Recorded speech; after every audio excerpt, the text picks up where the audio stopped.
Imagine you're an archaeologist. You've spent years in dusty libraries, ancient ruins, crumbling temples. You've translated clay tablets in Iraq, studied bark scrolls in the Amazon, examined stone carvings in India. And everywhere you look, you keep finding the same story.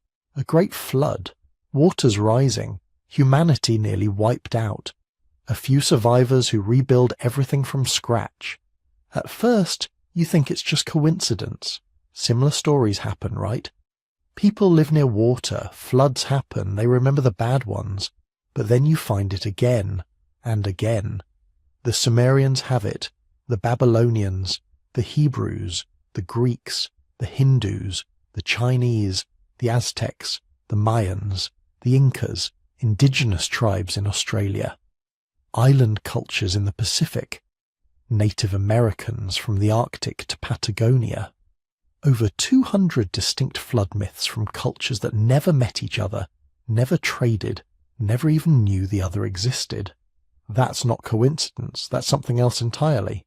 So here's the paradox that's bothered scholars for centuries. Why do civilizations separated by oceans and millennia all remember a catastrophic deluge?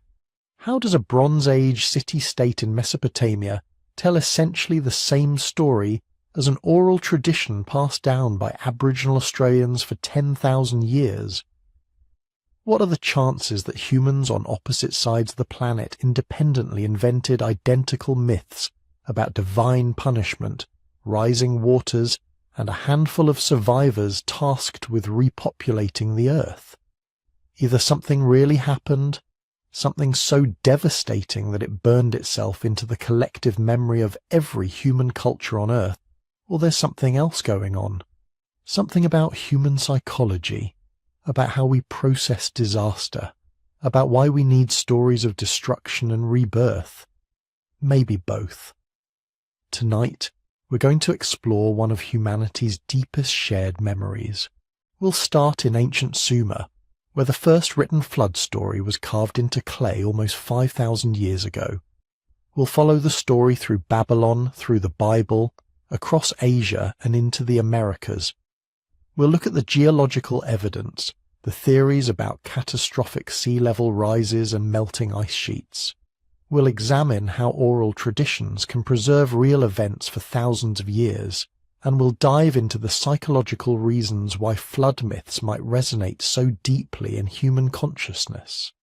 And if you're interested in more prehistoric mysteries, there's a book exploring ancient secrets available at sleepytimehistory.com.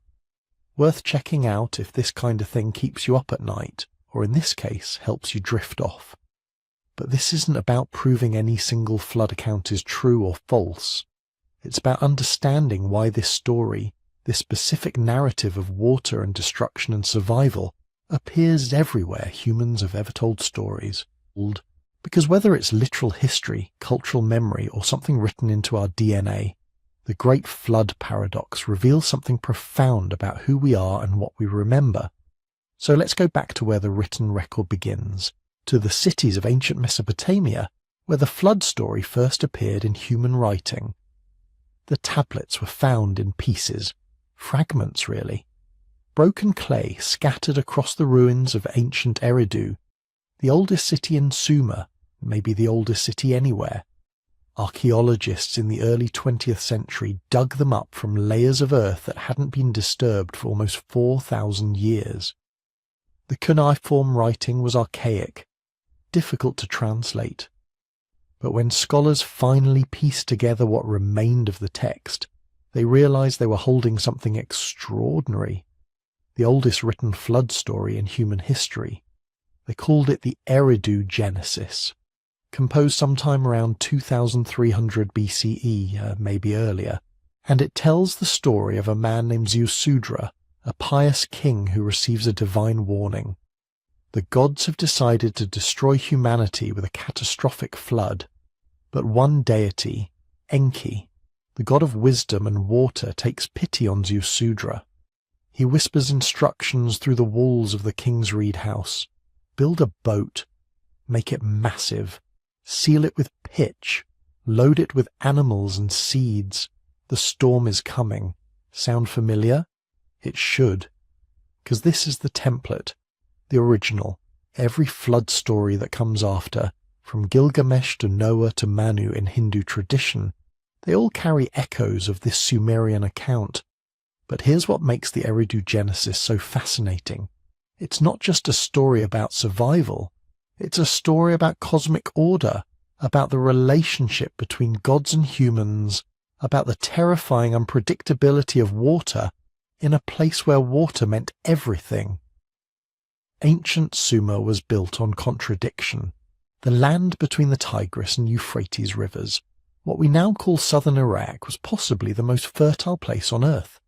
Rich alluvial soil deposited by annual flooding, abundant fish and waterfowl, wild grains that could be cultivated into the first systematic agriculture. This is where civilization as we understand it began. The first cities, the first writing, the first organized religion, the first codified laws, all of it emerged from these floodplains. But that fertility came at a price. The rivers were violent and unpredictable. Unlike the Nile, which flooded on a reliable schedule every year, the Tigris and Euphrates were chaotic. Some years they barely rose at all, leaving crops to wither and populations to starve. Other years they surged over their banks without warning, drowning entire settlements, washing away granaries and temples and everything humans had built. You could go to sleep in a thriving city and wake up underwater. This wasn't theoretical. Archaeological evidence shows that ancient Sumerian cities were repeatedly destroyed by catastrophic floods. Ur, Uruk, Kish, Shuruppak. All of them show layers of water-deposited sediment several feet thick, marking disasters that must have killed thousands. Some of these flood layers date to around 2900 BCE, right when the flood stories would have been entering oral tradition before being written down centuries later. So the Sumerians lived with this constant tension. Water was their greatest blessing and their most terrifying threat. Their gods reflected this duality. Enki was both the wise provider who taught humans irrigation and agriculture, and the unpredictable force who could drown the world on a whim. Enlil, the storm god, brought both life-giving rain and devastating floods. The cosmos itself was imagined as emerging from primordial waters, and water remained the substance through which divine will manifested most powerfully. In Sumerian cosmology, floods weren't random disasters. They were resets, divine corrections. When humanity became too numerous, too noisy, too corrupted, the gods would wipe the slate clean and start over. This idea, this concept of cyclical destruction and renewal, would echo through every subsequent flood tradition. The waters rise not as punishment exactly, but as purification, a return to the primordial state from which new order could emerge. The Eridu Genesis tablets describe the flood itself in fragmented but vivid language. 7 days and 7 nights of storms, waters rising until they covered the mountains. All of humanity drowned except Zusudra in his boat. When the waters finally receded, he made offerings to the gods, and in gratitude for his piety, they granted him immortality and made him a deity himself. He didn't just survive the apocalypse, he transcended it, became something more than human through his endurance, but most of the tablet is lost. What survives is maybe a third of the original text. Scholars have spent decades trying to reconstruct the missing portions, comparing it with later versions, filling in gaps with educated guesses. We'll probably never know the complete story as the Sumerians told it. What remains are fragments, pieces of something larger, hints of a narrative that once made perfect sense to people living in mud-brick cities, watching the rivers with a mixture of reverence and dread. Walking through reconstructed Sumerian cities today, or what's left of them, you can feel that tension still. The ruins sit on mounds, tells, built up from thousands of years of occupation and destruction and rebuilding. And underneath, in the oldest layers, there's often that sediment. that water-deposited clay marking the moments when everything drowned, when the cosmic order reset itself, when only the faithful survived to build again. The Sumerians were the first to write it down, but they weren't the last to tell it. The story was just beginning its journey through history. The Sumerians told the story first, but it was the Babylonians who made it immortal. By 1800 BCE, Sumer as a distinct civilization had largely disappeared, absorbed into the expanding Akkadian and later Babylonian empires. But the story survived. They were too important to forget, too deeply embedded in how people understood the world and their place in it. So scribes copied them, translated them, adapted them to new languages and new theological frameworks. The flood narrative became something larger, more elaborate, more psychologically complex. It became the story of Gilgamesh. Technically, it's not Gilgamesh's story. The flood narrative appears in Tablet 11 of the epic, told not by the hero himself but by Utnapishtim, the Babylonian version of Ziusudra. Gilgamesh has travelled to the ends of the earth seeking the secret of immortality, and he finds this ancient man living in a remote paradise, untouched by death or decay. How did you achieve this? Gilgamesh asks. How did you escape mortality? And Utnapishtim responds with the story of the flood. The parallels to the earlier Sumerian account are obvious. The gods decide to destroy humanity. One deity, Ea, essentially the same as Enki, warns Utnapishtim through the walls of his reed house. Build a boat, he says, but this time the instructions are extraordinarily specific. The boat should be 120 cubits high, 120 cubits wide, 120 cubits long. A perfect cube. 7 decks inside divided into 9 compartments, coated inside and out with pitch to make it watertight. Load it with the seed of all living things, your family, craftsmen to preserve human knowledge, animals of every kind. Utnapishtim obeys, and the text describes his preparations in remarkable detail. He gathers materials, recruits workers, slaughters animals to feed the labourers building the ark. There's an almost bureaucratic precision to it, as if the scribe wanted readers to understand this wasn't mythology but engineering. When the boat is finished, Utnapishtim loads everything aboard. Then he waits. The flood comes with a violence that seems to terrify even the gods. The storm god Adad roars in the clouds. Darkness covers the earth. The dikes of heaven break open. For 6 days and 6 nights the deluge continues. The text says the gods themselves cowered like dogs, pressed against the outer walls of heaven, frightened by what they had unleashed. Even the mother goddess Ishtar cries out in regret, lamenting that she agreed to destroy her children. On the 7th day, the waters calm. The boat has survived, carried on currents to a mountain called Nisir. Utnapishtim opens a window and looks out at a drowned world. Everything is silent. All of humanity has turned to clay. He weeps. Then he waits. After 7 more days he releases the dove. It circles, finds nowhere to land, returns. He releases a swallow. Same result. Finally he releases a raven. The raven flies away and doesn't come back. Land has emerged somewhere. It's safe to leave. Utnapishtim makes offerings to the gods. He builds an altar on the mountain top and sacrifices animals, and the gods smell the savour of the offering and gather around like flies, grateful and ashamed. They hadn't meant for it to be so total, so complete.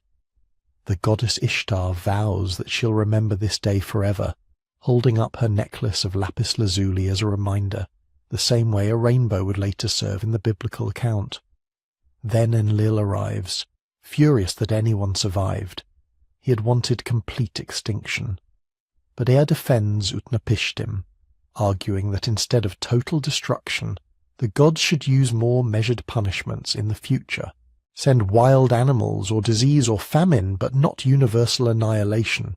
Enlil relents, and in a moment of divine generosity, he grants Utnapishtim and his wife immortality. They become like gods, removed from the human world, living in this distant paradise where Gilgamesh eventually finds them thousands of years later. The flood survivor becomes the wise immortal, carrying knowledge from the world before into the world after. The Epic of Gilgamesh existed in various forms for over a millennium. Scribes copied it, edited it, added theological commentary. By the time Assyrian king Ashurbanipal assembled his great library at Nineveh, around 650 BCE, the version that included the flood narrative was considered the definitive text. It was stored among thousands of other tablets, a complete record of Mesopotamian literature and knowledge, waiting in darkness for someone to find it.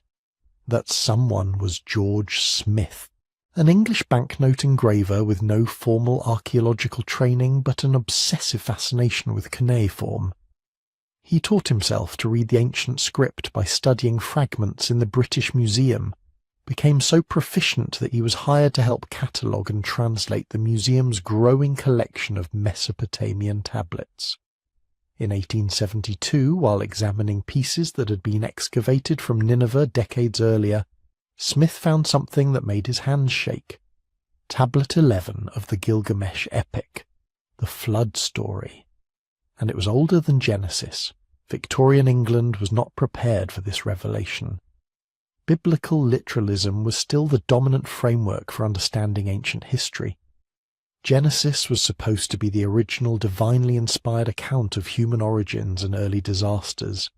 Now here was proof, written in clay, that the Hebrews had inherited their flood narrative from earlier Mesopotamian sources.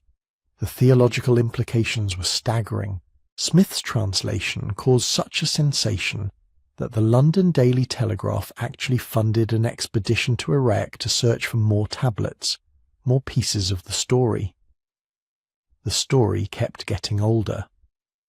In the early 20th century, scholars translated another Mesopotamian text called the Atrahasis Epic, composed around 1700 BCE. It contained yet another version of the flood narrative, this time with an additional detail that explained the divine motivation more completely. Humanity had become too numerous, too noisy. The constant racket of human civilization disturbed the gods, kept them awake, frayed their patience, so they decided to eliminate the noise permanently through flood. Only Atrahasis, whose name means exceedingly wise, was warned by Enki and survived to repopulate a quieter world. What these various Mesopotamian versions reveal is something crucial about how ancient people understood mythology. These weren't rigid, unchanging stories handed down from the gods. They were living documents, constantly evolving, being adapted to new political and theological contexts. The Sumerians told one version, the Akkadians modified it, the Babylonians elaborated it further. Each culture added details, changed names, adjusted motivations to fit their understanding of divine justice and cosmic order. The core remained consistent, a catastrophic flood, one righteous man saved, animals preserved, humanity given a second chance, but the specifics shifted generation by generation, and yet certain details stayed remarkably stable across all versions. The massive boat, the pitch coating, the specific dimensions, the loading of animals, the releasing of birds to test whether land had emerged, the mountain landing, the sacrifice afterward, the divine reward. These motifs persisted because they had power, because they resonated with something deep in human psychology, our terror of drowning, our awe at survival, our need to believe that catastrophe serves some larger purpose. The Babylonians didn't invent the flood story, but they refined it, gave it psychological depth and narrative sophistication that would allow it to travel far beyond Mesopotamia. When Hebrew scribes centuries later composed their own version, they were working from this Babylonian template, adapting it to monotheistic theology, changing the moral framework but keeping the essential structure intact. The arc dimensions in Genesis are different from those in Gilgamesh, but not that different. The releasing of birds happens in the same sequence. The rainbow serves the same function as Ishtar's necklace. The inheritance is unmistakable. In the quiet halls of museums now you can see the actual tablets, the clay that survived when everything else crumbled, the cuneiform still sharp after 4,000 years. And if you look close enough you can still read Utnapishtim's words to Gilgamesh, explaining what it was like to watch the world drown, to float alone on infinite waters, to step out onto empty land and know you're responsible for whatever comes next. The story preserved in the only medium that could survive its own narrative, clay and water, destruction and endurance, written into the same substance from which, the Mesopotamians believed, the gods had originally shaped humanity. The Hebrew scribes who composed Genesis weren't trying to hide their sources, they were transforming them. Sometime around the 6th century BCE, possibly during the Babylonian exile when Jewish scholars lived in direct contact with Mesopotamian culture, the flood narrative was written down in what would become the opening chapters of the Torah. By this point the story had circulated orally for generations, already adapted to monotheistic theology, already stripped of its polytheistic framework. But the Mesopotamian skeleton was still there, unmistakable to anyone who knew both traditions. The ark, the animals, the birds, the landing on a mountain, the sacrifice, the divine promise never to destroy the world by flood again. What changed was everything that mattered. In the Mesopotamian versions, the gods are petty, impulsive, driven by irritation and regret. They destroy humanity because we're too loud, then immediately wish they hadn't. They cower in fear of their own storm, gather around sacrifices like hungry beggars. They're powerful but not particularly wise, capable of cosmic destruction but incapable of cosmic justice. The flood happens because of divine caprice, nothing more. No moral calculation, no judgment of human behavior. Just noise abatement taken to its logical extreme. Genesis takes that same narrative and inverts the entire theological structure. Now there's only one God, and he doesn't act on impulse. The flood comes because the earth has become corrupt, filled with violence. Humanity hasn't just been annoying. Humanity has fundamentally broken the moral order of creation. God looks at what people have become and experiences something the Mesopotamian gods never quite managed: genuine sorrow. The text says his heart was grieved. This isn't irritation.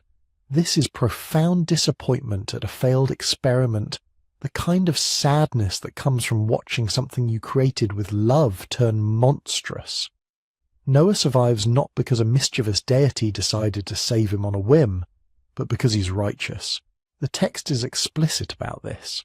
Noah was a righteous man, blameless in his generation. He walked with God. The flood isn't arbitrary punishment. It's the logical consequence of systemic moral collapse, with a single exception saved to preserve the possibility of renewal. Same story, completely different universe of meaning. The instructions Noah receives are similarly specific to the Mesopotamian accounts. 300 cubits long, 50 cubits wide, 30 cubits high. 3 decks, a door in the side, a window near the top, rooms inside coated with pitch. Take your wife, your sons' wives, 2 of every living creature, male and female, enough food for everyone. The engineering precision matches Utnapishtim's instructions almost exactly, suggesting the Hebrew scribes were working from written sources, not just oral tradition. But here's where things get interesting. If you read the Genesis flood narrative carefully, you start noticing inconsistencies. How many animals did Noah take? Chapter 6 says 2 of each kind. Chapter 7 says 7 pairs of clean animals, 1 pair of unclean. How long did the flood last? Some verses suggest 40 days. Others imply over a year. These aren't errors. They're evidence of something scholars have argued about for centuries. The documentary hypothesis proposes that Genesis, like much of the Torah, was composed from multiple source documents woven together by later editors. Two main sources appear in the flood narrative. The earlier one, called J for its use of the divine name Yahweh, tells a simpler story.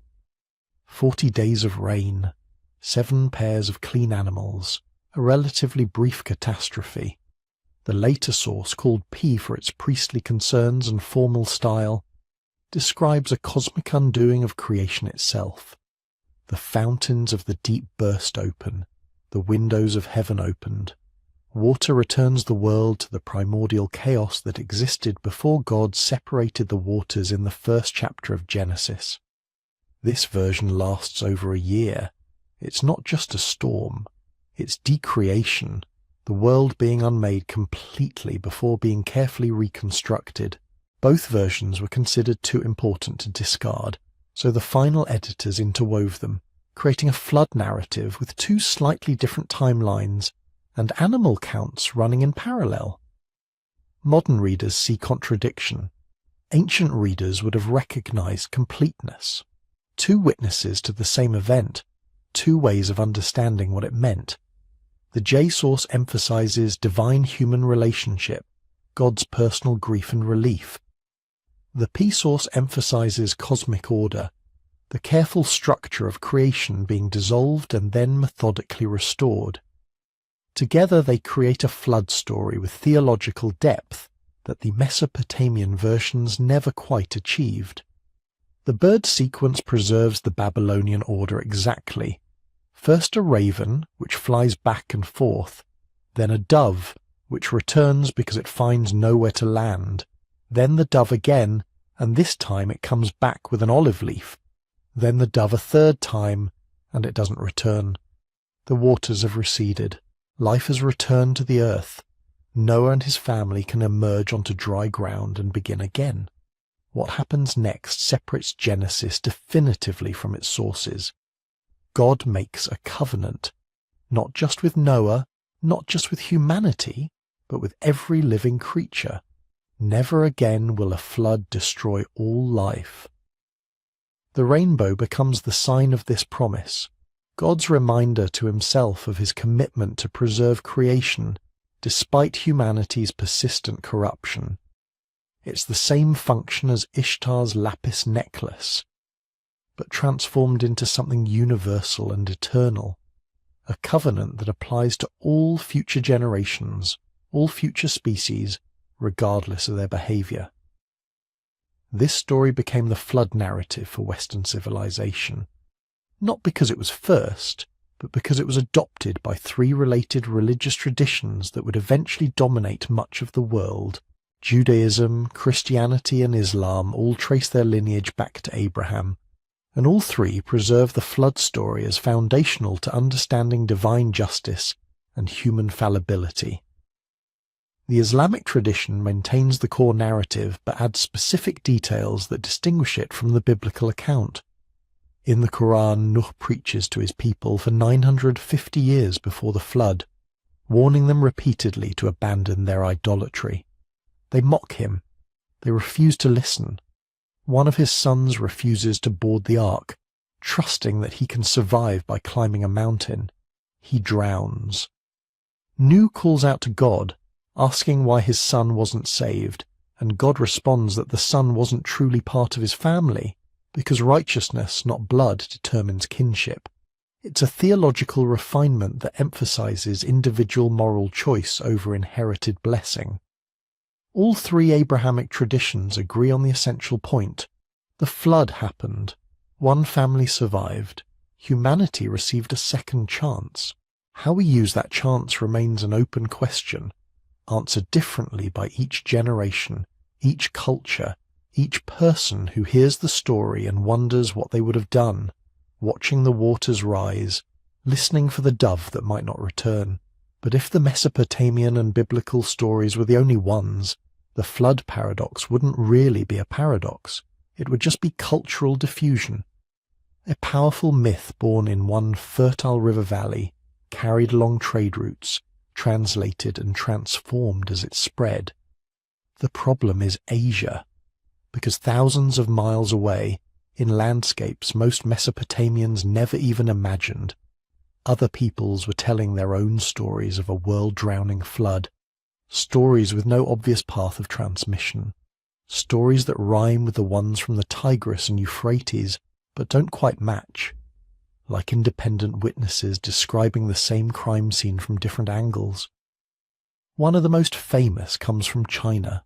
Long before the historical dynasties, Chinese tradition tells of an age when the world was not just wet but broken. The sky had tilted. The rivers had gone mad. Water roared over the land without restraint, drowning fields, swallowing villages, turning the central plain into a vast, churning inland sea. At first, the gods chose a man named Gun to fix it. Gun's solution was simple: build walls, pile up earth, contain the water with dams and dikes. For 9 years he laboured, and for 9 years the floods laughed at him. In some versions, his failure is so catastrophic that he's executed by the celestial authorities. In others, he steals divine soil to build his embankments and is punished for his hubris. Either way, the message is clear. You can't just push water back and hope it stays. Then comes his son, Yu.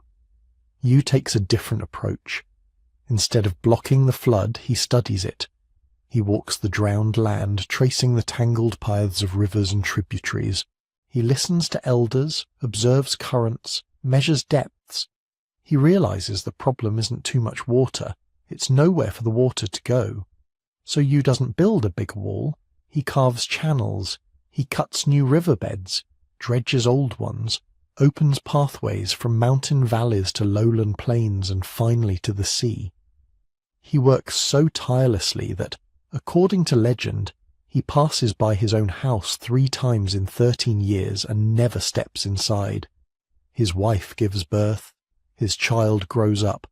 Yu keeps walking, mapping, digging, directing the water back into ordered paths. Eventually it works. The floods subside. The land dries.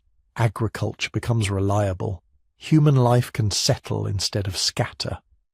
For this achievement, Yu is granted the mandate of heaven and becomes the founder of the Xia dynasty, the first dynasty in traditional Chinese history. In other words, Chinese civilization begins when someone learns to tame the flood. For a long time, historians treated the Yu story the way they treated many early dynastic legends. Interesting, meaningful, but probably not historical. A mythological charter explaining why central authority over water management was sacred in early China. A political story about why rulers should be like Yu, tireless, self-sacrificing, in harmony with the rhythms of nature. Then, in 2016, a team of Chinese and American researchers published something curious. Studying sediments along the Yellow River near the Jishi Gorge, they found evidence of a truly massive flood around 1920 BCE. Not just a bad flood season, a catastrophic outburst triggered, they argue, by the collapse of a landslide dam. When that natural dam finally gave way, an enormous volume of water rushed downstream, potentially transforming the Yellow River basin for years. Their dating lines up intriguingly, with some archaeological proposals for the early Xia period. The scale of the flood, at least in their reconstruction, matches the kind of landscape-level disaster preserved in the Gunyu myth. Not a local village washed away, but an entire region reconfigured. Not everyone agrees with this interpretation. Some geologists question the extent of the flood. Some historians caution against tying a single event too neatly to a myth that likely absorbed centuries of memory and exaggeration. But even the possibility is suggestive. A real Yellow River megaflood, happening roughly when Chinese tradition places its great flood, woven over generations into a story of divine mandate and hydraulic engineering. Far to the southwest, under different stars, another flood hero is learning how to steer through catastrophe. In the Indian tradition, his name is Manu. One day, according to the Shatapatha Brahmana, Manu is performing his rituals, pouring water into his hands, when he notices a tiny fish begging him for protection. "Do not throw me back into the water," the fish says. "If you spare me now, I will save you in the future." Manu hesitates, then keeps the fish. As time passes, the fish grows, first too large for the jar, then too large for the tank, then too large for the river. Manu keeps moving it to bigger and bigger bodies of water until finally he releases it into the ocean. By now he understands this is no ordinary fish. It is an avatar of Vishnu, the preserver god, manifesting as Matsya, the fish. The divine fish warns Manu of what's coming, a flood that will wash away everything. "Build a boat," Matsya says. "Take the 7 sages. Take the seeds of all living things. When the waters rise, I will return. Tie your vessel to my horn, and I will guide you through the darkness." The flood comes. Manu boards his boat, boards. The fish returns, colossal now, towing the fragile craft across a drowned world. In some versions, the mountain where the boat finally comes to rest is named. In others, the focus is on what happens after. Manu performing a ritual from which a woman emerges, with whom he repopulates the earth. Humanity is reborn, not just physically, but ritually, through sacrifice and divine grace. The earliest version of this story, in the Shatapatha Brahmana, is relatively spare. A talking fish, a warning, a boat, a mountain. Over centuries, as the story moves into the Puranas, it blossoms, the cast expands, the theological framing becomes explicit. Matsya is clearly identified as Vishnu. The 7 sages gain names and personalities. The cargo of the boat becomes more symbolic, not just seeds, but the Vedas themselves, the very knowledge needed to reconstruct order after cosmic dissolution. We can watch the myth evolve as Indian religious thought evolves, layering philosophical meaning over what might have begun as a simple memory of a local flood, or perhaps, some have suggested, as an echo of real river catastrophes in the Ganges basin during the late Vedic period. Again, certainty is impossible, but the pattern is familiar. A vast flood, a chosen survivor, a vessel, preserved life, a mountain, a new beginning. And still, Asia isn't finished with the water. Move further east and south, into the hills of mainland Southeast Asia and the islands off the Chinese coast, and you hear other voices, softer, but saying something similar. Among the Hmong, highland farmers whose traditional homelands stretch across the mountains of southern China, Laos, and Vietnam, there are tales of a flood that drowns almost everyone. In some versions, a brother and sister survive in a drum, or inside a gourd, floating for days or weeks before emerging onto an altered landscape. They become, reluctantly or accidentally, the ancestors of the next generation. The Shan people living along river valleys in Myanmar and Thailand tell stories of a time when the waters rose so high that only the tops of the highest hills remained. People survived on rafts, or in hollowed logs, or by clinging to trees until the flood receded. Sometimes the cause is moral. Humans angered the spirits. Sometimes it is simply the way of the world, cycles of destruction and renewal. Across the Taiwan Strait, indigenous Austronesian-speaking groups remember something even stranger. Communities like the Atayal and Paiwan preserve myths of the sea itself invading the land, rising up to swallow plains that had once been dry. People flee uphill. Sacred objects are lost under the waves. In some tellings, the survivors look down from new mountain homes at a coastline forever changed. What makes these stories remarkable is not just their content, but their geography.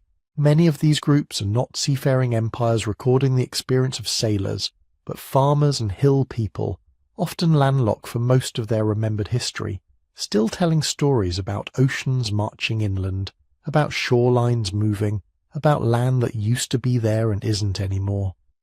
Some anthropologists have suggested that these might be cultural memories of post-Ice Age sea level rise, transmitted in fragments across thousands of years, or of more recent tsunamis and storm surges.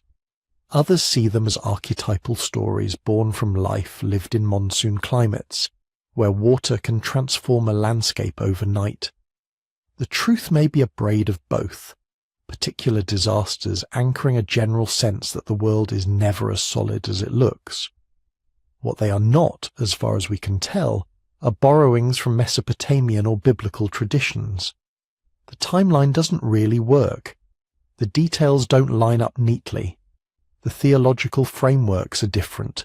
The Mong drum, the Matsya avatar, Use channels through the Yellow River Los. They belong to their own worlds, their own languages, their own sacred geographies. And yet, here they are. A bureaucrat engineer in ancient China, walking waist-deep through floodwater. A Vedic ritualist cupping a tiny fish in his hands. A Hmong sibling pair sealed inside a drum. A Taiwanese elder pointing to a distant horizon and saying, "Once, the land went farther." Separate cultures, separate histories, separate cosmologies, all remembering that at some point the water came and it did not care who you were. The more of these independent traditions we encounter, Chinese, Indian, Southeast Asian, island Austronesian, the stranger the pattern becomes. Either the memory of a flood is one of the most contagious stories humans have ever told, spreading invisibly across continents for millennia, or, scattered across Eurasia, different communities kept going through the same kind of experience, their world drowning, their survival hanging on a boat, a mountain, a single family, a single act of warning or ingenuity. Either way, the paradox deepens. Because Asia is only half the globe, and the flood stories do not stop at its shores.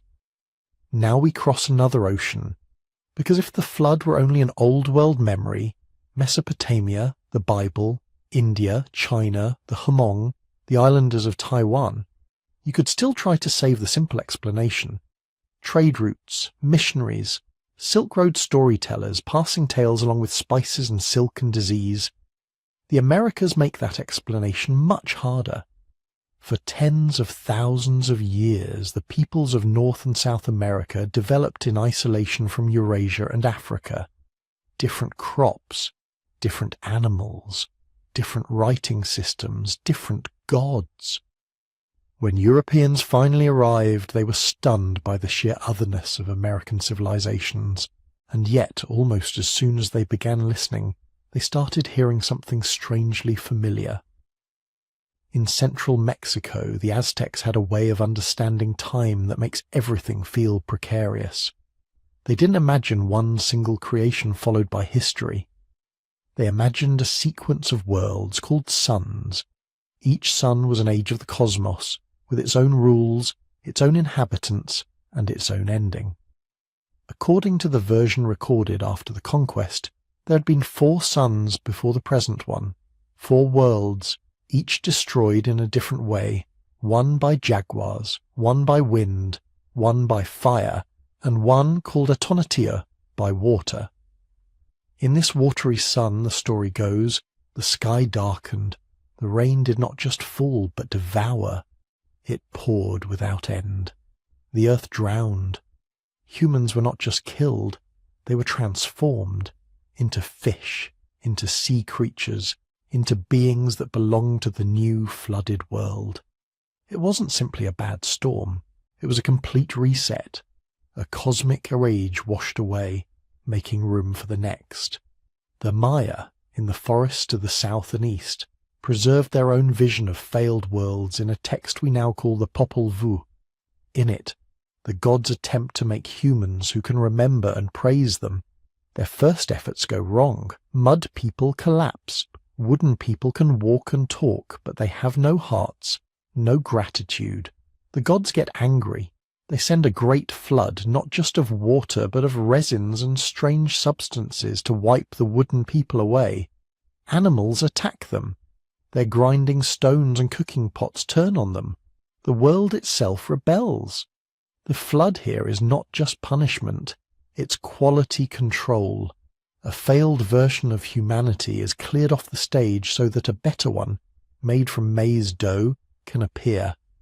Different pantheons, different calendars, different landscapes, still the same idea.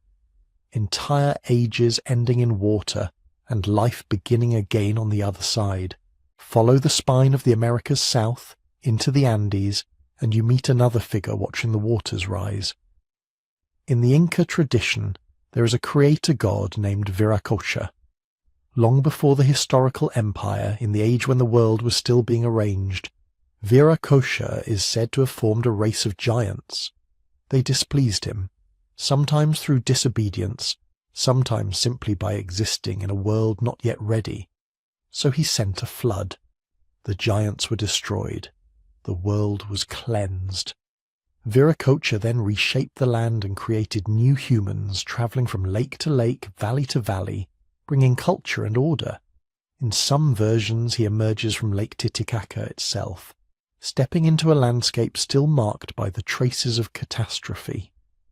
Farther south, in what is now Chile, the Mapuche people tell a story that sounds less like a moral lesson and more like a natural disaster narrated in mythic language.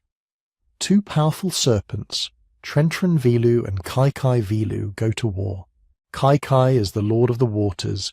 In his rage he raises the sea, sending it surging over the land, swallowing villages and forests, turning valleys into bays. Trentren, spirit of the earth, fights back. He lifts up hills and mountains, giving people places to flee. Those who reach the highest peaks survive. Those who do not become marine creatures, or vanish under the waves. When the battle quiets, the landscape is transformed. Islands dot a ragged coastline. New channels and inlets cut into what used to be plains. To live in the Chiloé archipelago today is to inhabit the body of that myth. Drowned valleys, steep refuge hills, reminders that land and sea are not fixed boundaries but combatants that sometimes trade places. Move north again, but this time along the interior of the continent, and you find flood stories in communities who have never seen an ocean, but who know that water can still erase a world. Among the Hopi of the American Southwest, there are emergent stories that speak of multiple previous worlds, each destroyed for spiritual imbalance.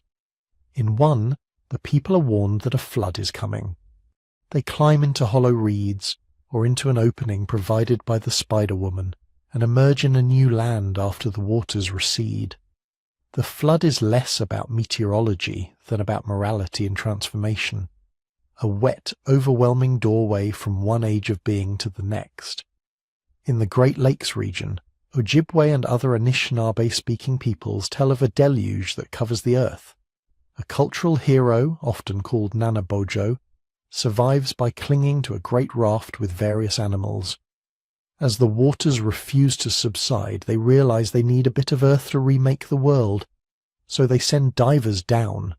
One after another, animals plunge into the depths, the loon, the otter, the beaver. They return exhausted or not at all. Finally, the muskrat volunteers, small and unassuming. He disappears below the surface for a long time. When his lifeless body floats back up, his paws are clenched. Inside them is a tiny bit of mud.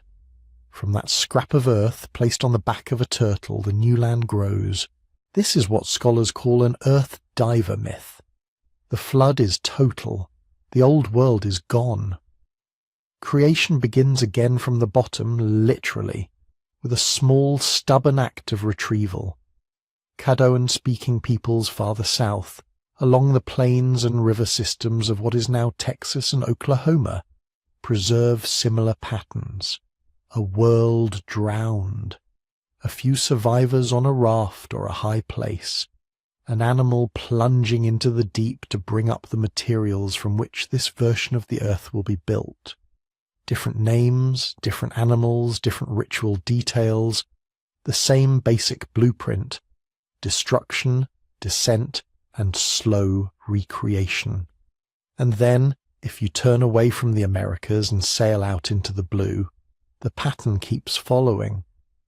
Across Australia, Aboriginal groups whose ancestors have watched the coastline shift for tens of thousands of years maintain stories they call dreaming tracks, narratives tied to specific features of the land and sea.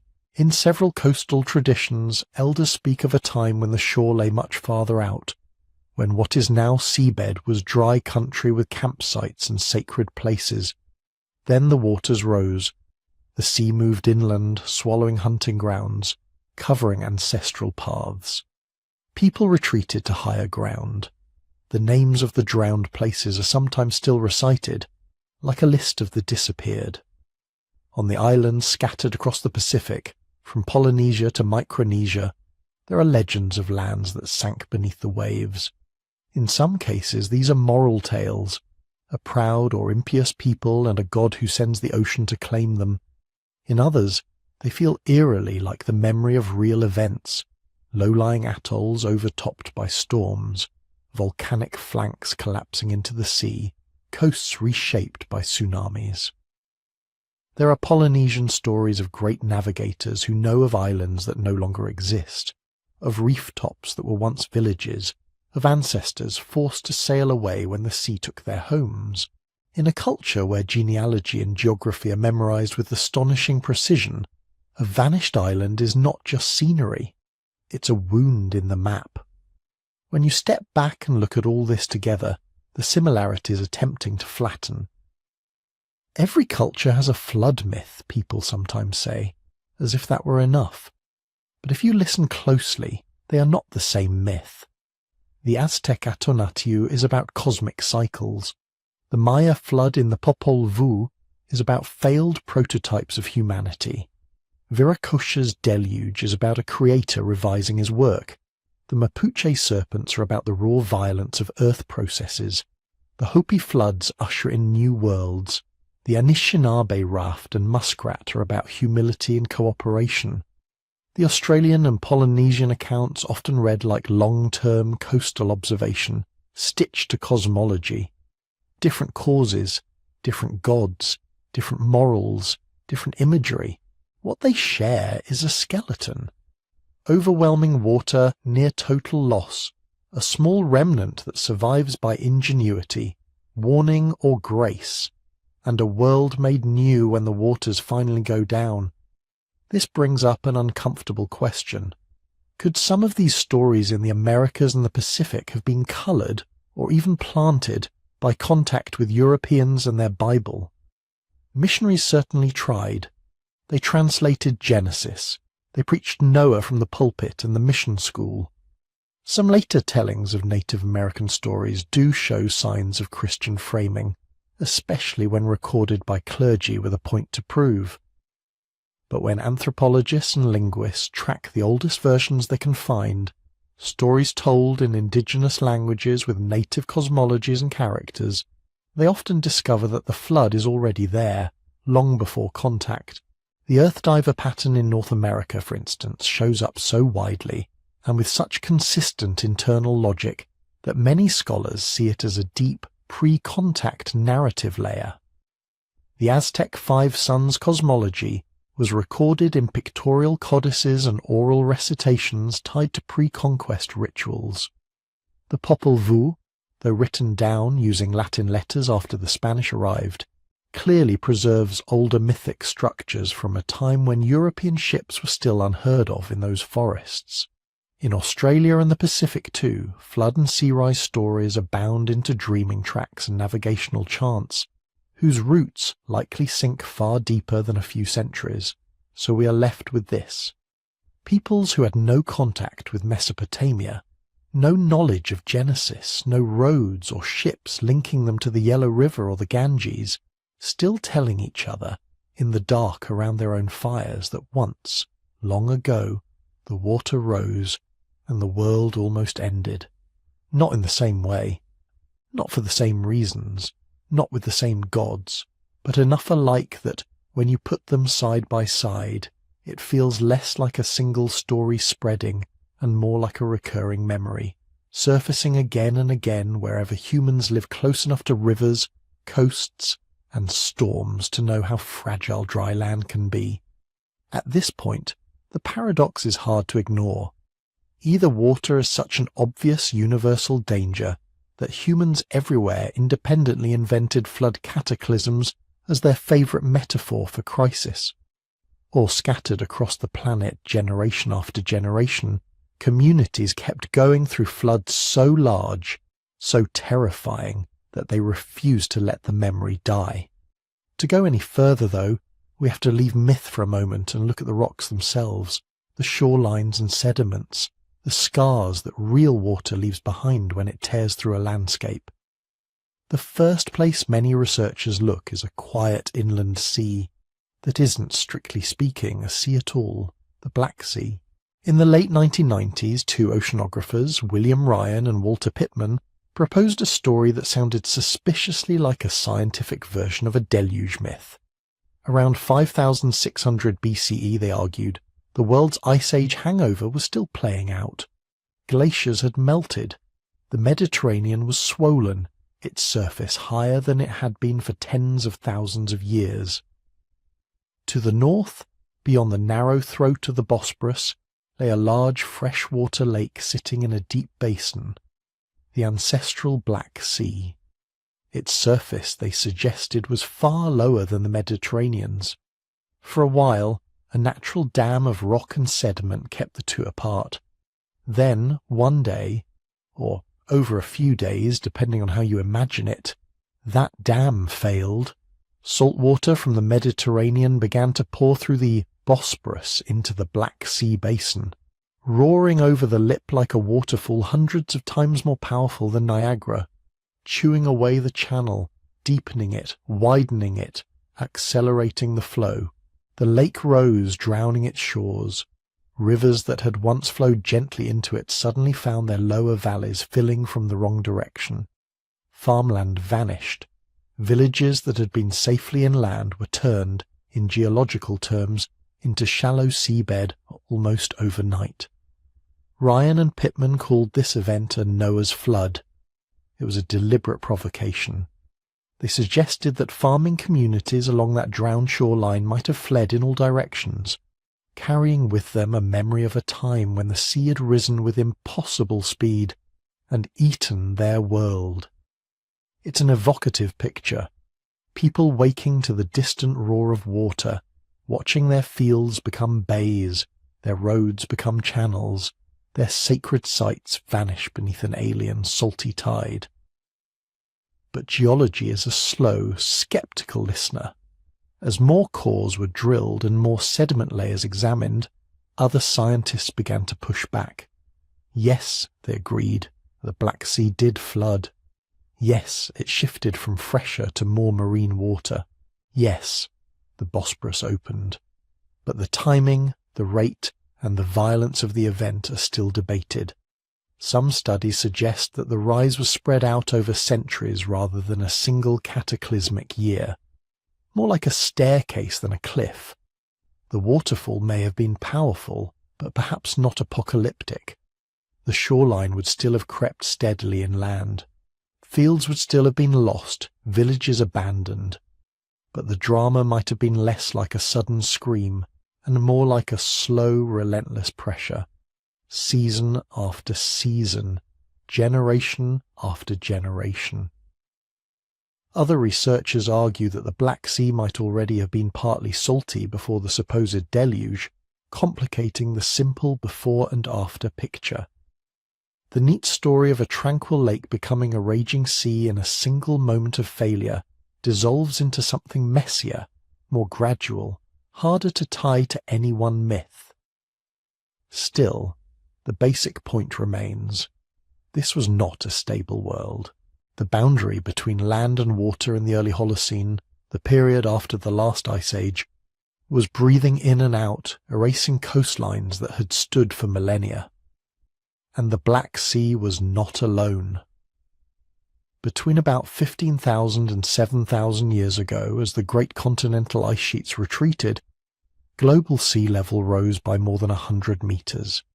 It's a number so large it's hard to feel, Imagine the entire modern coastline redraw itself, not once but many times in slow motion. Imagine whole coastal plains that are now continental shelves.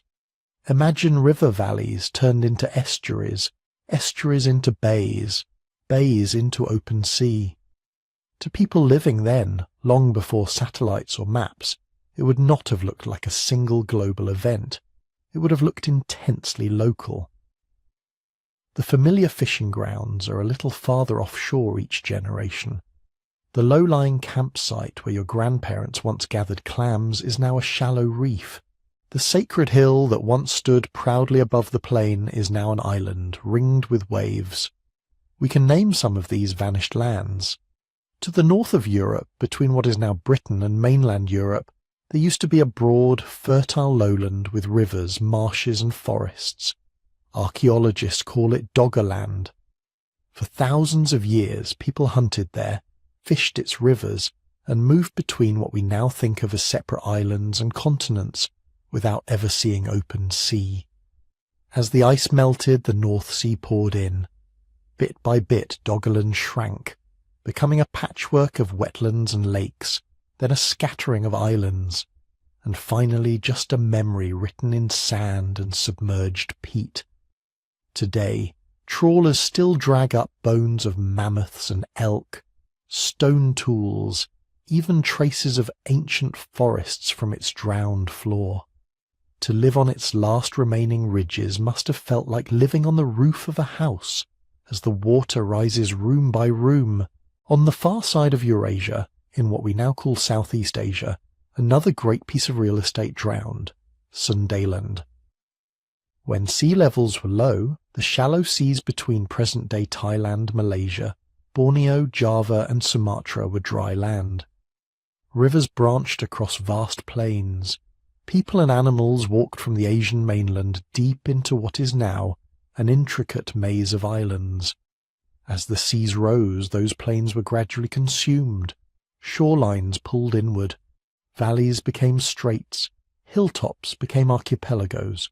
For communities whose lives were tied to specific places, springs, hills, caves, groves, the transformation must have been profound.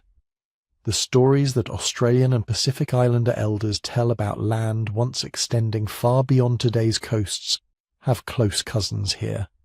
Memories of lost hunting grounds and drowned paths, perhaps carried, perhaps reshaped across thousands of years. Closer to the cradle of many of our flood myths, another basin was filling the Persian Gulf. Today it is a shallow arm of the Indian Ocean, bracketed by Iran and the Arabian Peninsula. During the last glacial maximum, though, much of it was a broad river valley, watered by the Tigris, Euphrates and other streams, sprawling out into a fertile plain. Some researchers have suggested that this lowland may have been a refugium, an attractive region where people congregated as climates swung hot and cold. As sea level crept up, this riverine landscape was gradually submerged. The shoreline moved tens of kilometres inland. If you imagine of a string of settlements along those rivers, you can imagine too the strain of repeated relocation, the feeling that the sea itself was chasing you. It is not hard standing on the modern shore to picture an ancestor pointing out across the water and saying, "There, out there. That's where our people used to live before the flood." So we have rising seas, drowned valleys, lost lowlands. These are long, drawn-out floods measured in lifetimes and centuries, but the planet can do faster. In the northwestern United States, stretching across parts of Washington, Oregon, Idaho, and Montana, there is a landscape that looks like it belongs on another world. Deep, gouged channels, giant ripple marks, hundreds of meters across, erratic boulders perched where no glacier could have gently set them, dry waterfalls, their cliffs towering high above the present rivers.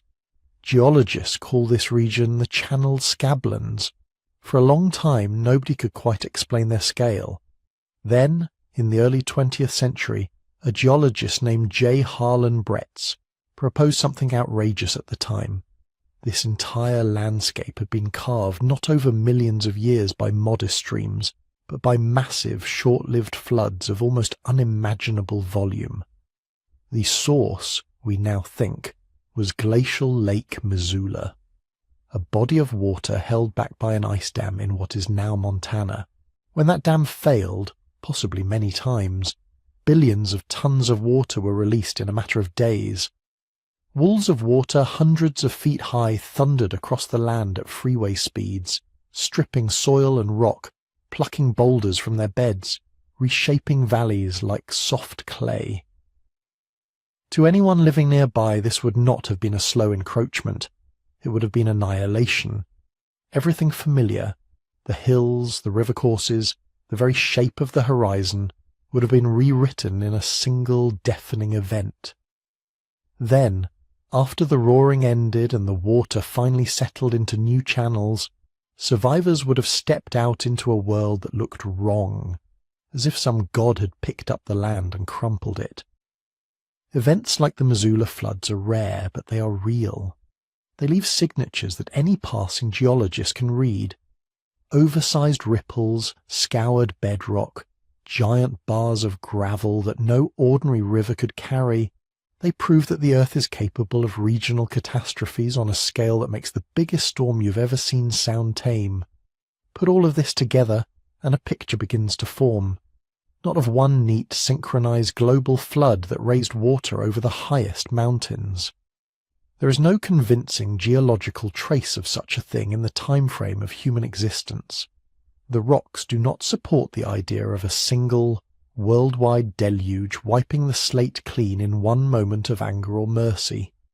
Instead, there is something more complicated, and in some ways more haunting, a pattern.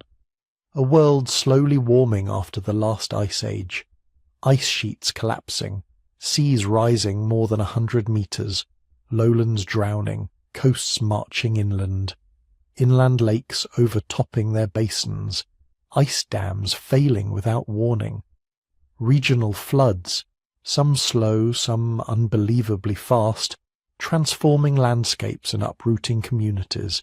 Generation after generation, in different corners of the planet, people watched water behave in ways that felt, to them, almost supernatural. They ran from advancing shorelines. They abandoned valleys turning to marsh. They saw, or heard about, rivers reversing course, seas breaching barriers, walls of muddy water scouring everything they knew. No single event links all the stories, but the background is the same. A period when the boundary between wet and dry was unstable, when the flood was not a distant metaphor but a recurring possibility. From that world you might expect not one canonical flood myth, but a chorus of them. Local, specific, coloured by particular gods and moral lessons, but all tracing back in one way or another to the same physical reality. Water can rise, water can erase, and sometimes, in the span of a single human lifetime, it can do both on a scale large enough to make the end of the world feel less like a story and more like something your grandparents still whisper about when the rain falls hard at night. If the planet was doing all of this, if seas were creeping across plains and lakes were emptying in single violent breaths, the next question is almost unavoidable. How much of it did people actually remember? Not in the way we do now, with satellites and tide gauges and peer-reviewed papers, but in the way a grandparent remembers the winter the river froze solid, or the war that took your uncle, or the day the town burned. How long can a story like that truly last?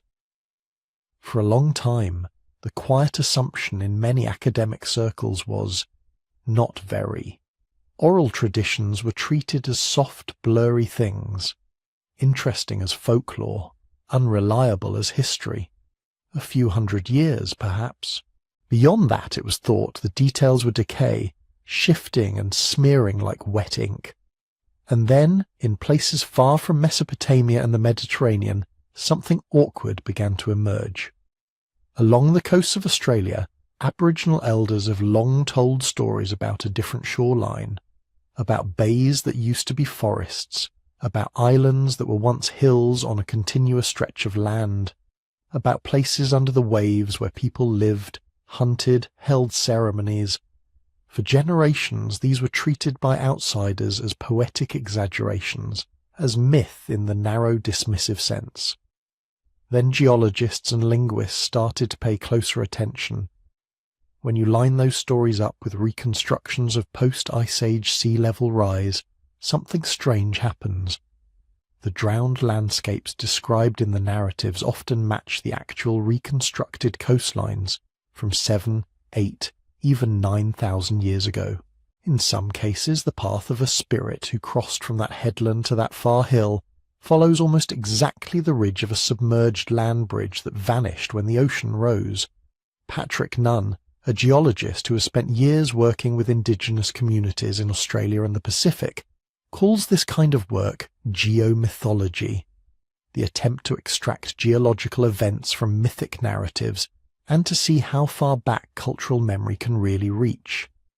He and others have catalogued dozens of such correspondences, stories of the sea eating the land that align with known episodes of rapid coastal flooding, accounts of rivers changing course that match ancient avulsions seen in the sediment, tales of islands splitting, mountains breaking, fire from the sky.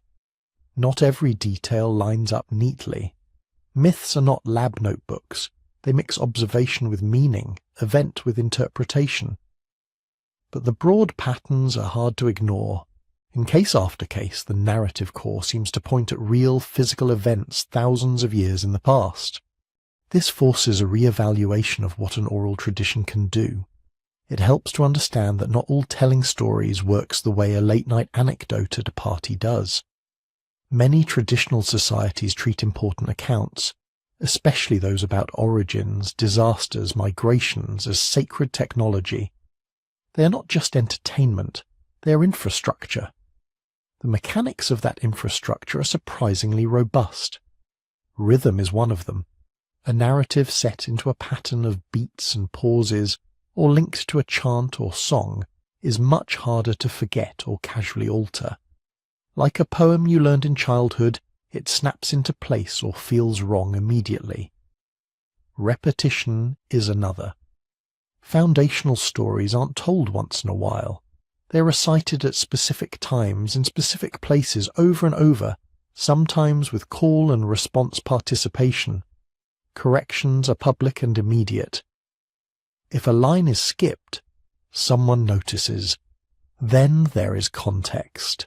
These stories are often bound to ritual.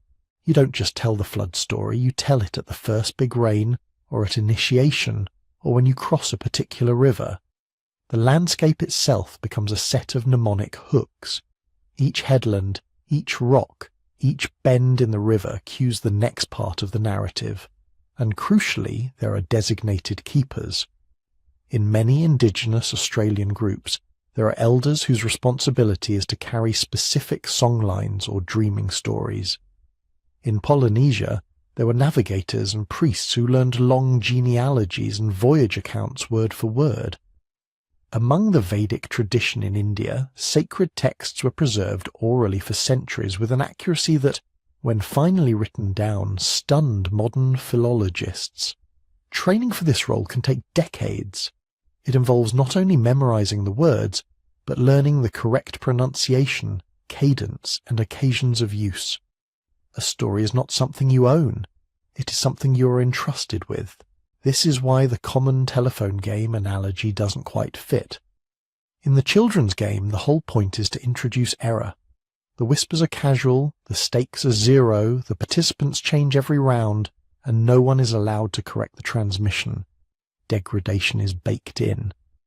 In a formal oral tradition, the incentives point in the opposite direction. The transmission is public, the stakes are often sacred, the line of teachers is continuous, and listeners are empowered, sometimes obligated to correct deviations. The goal is not novelty, but fidelity. Under those conditions, a story can, at least in principle, remain remarkably stable over a long span of time.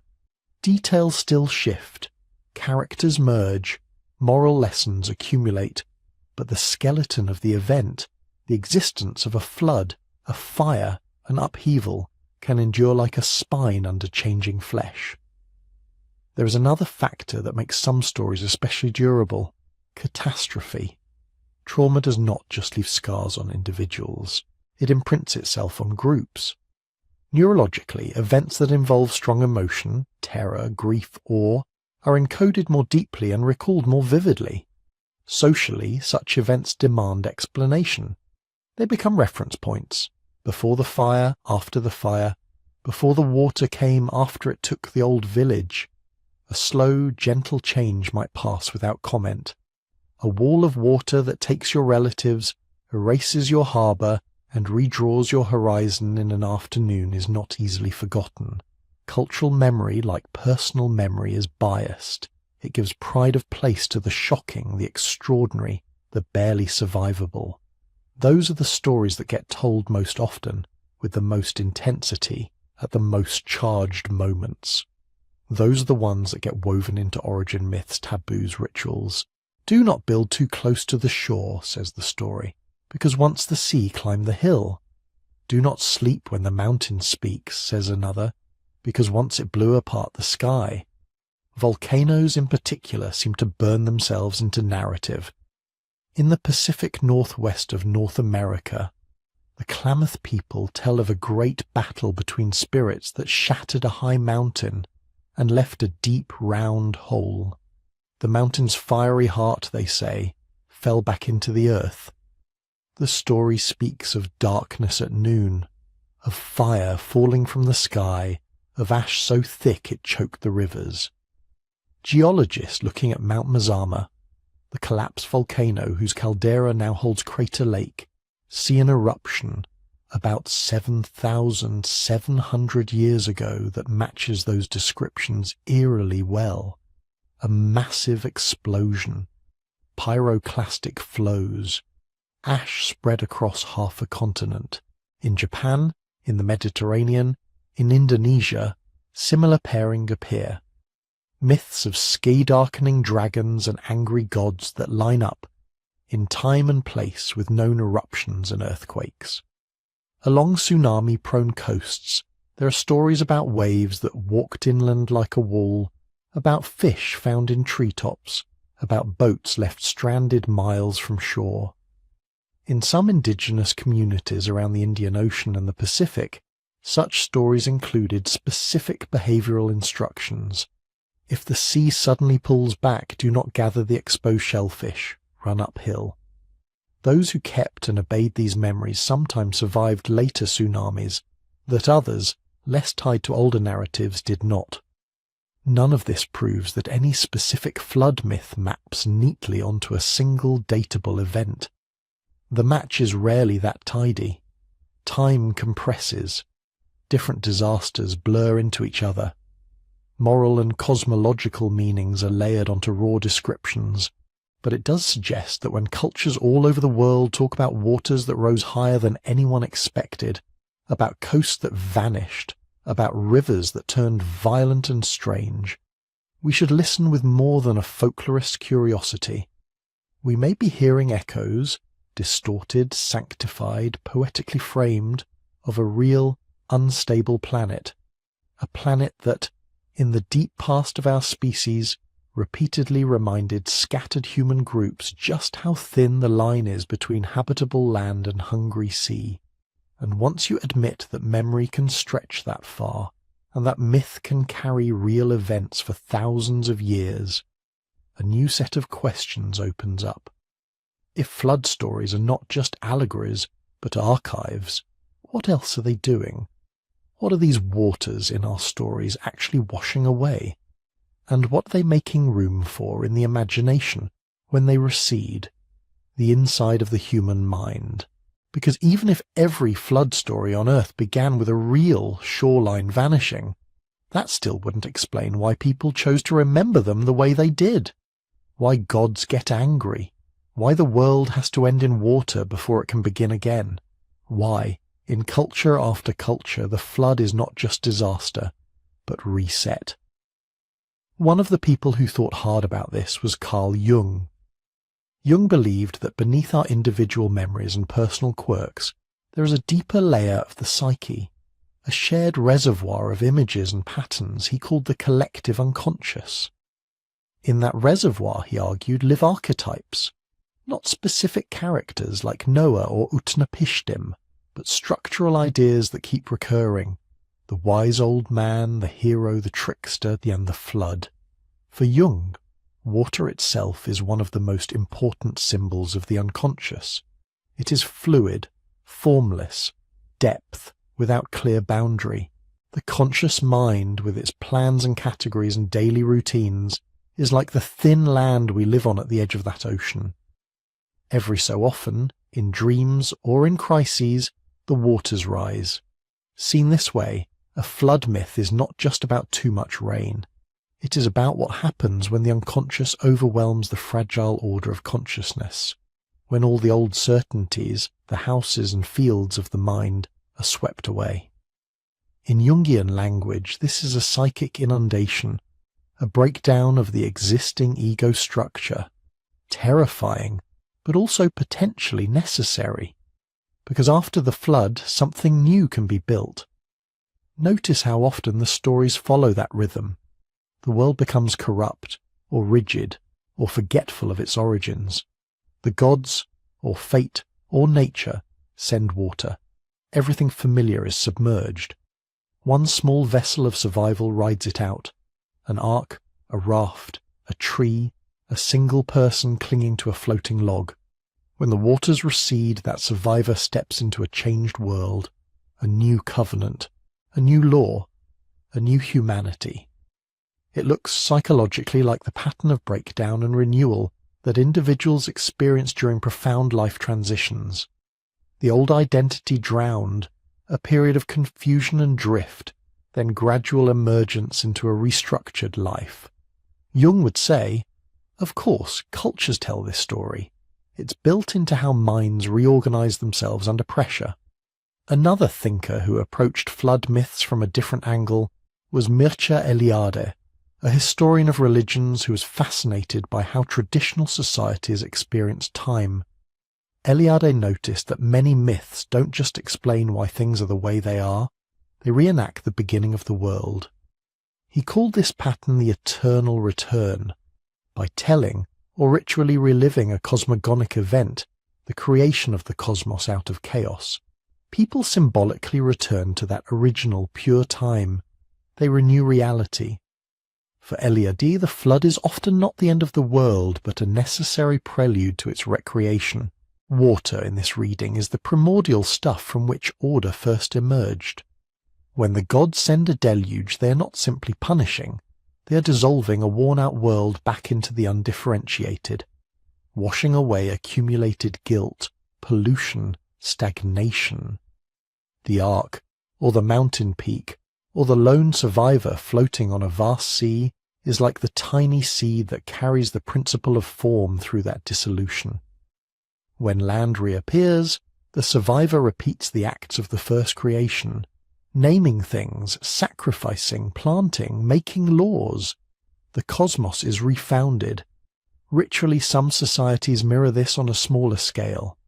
New Year festivals that involve sprinkling or immersing in water, cleansing rituals before major transitions, ceremonial baths for initiates, all echo the pattern of ending, submerging, and beginning again. Underneath the theology, the symbolic grammar is consistent. Water wipes the slate, then gives it back, blank. This double nature of water, destroyer and purifier, death and rebirth, is remarkably stable across cultures. In Hindu tradition, the Ganges can both kill with its floods and liberate the dead whose ashes are given to its current. In Christian rites, baptism is explicitly a kind of drowning.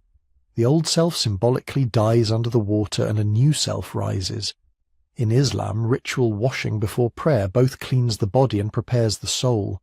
In Shinto, misugi, the practice of standing under a waterfall or immersing in cold rivers, removes spiritual impurity. Even outside formal religion, People gravitate to water when they want to mark a change.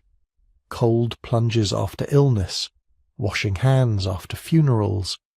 The impulse to shower at the end of a difficult day, as if rinsing off not just sweat and dust, but the psychic residue of what happened. Part of this may be rooted in biology. All of us began our individual lives floating in amniotic fluid. Our first environment was warm, dark water.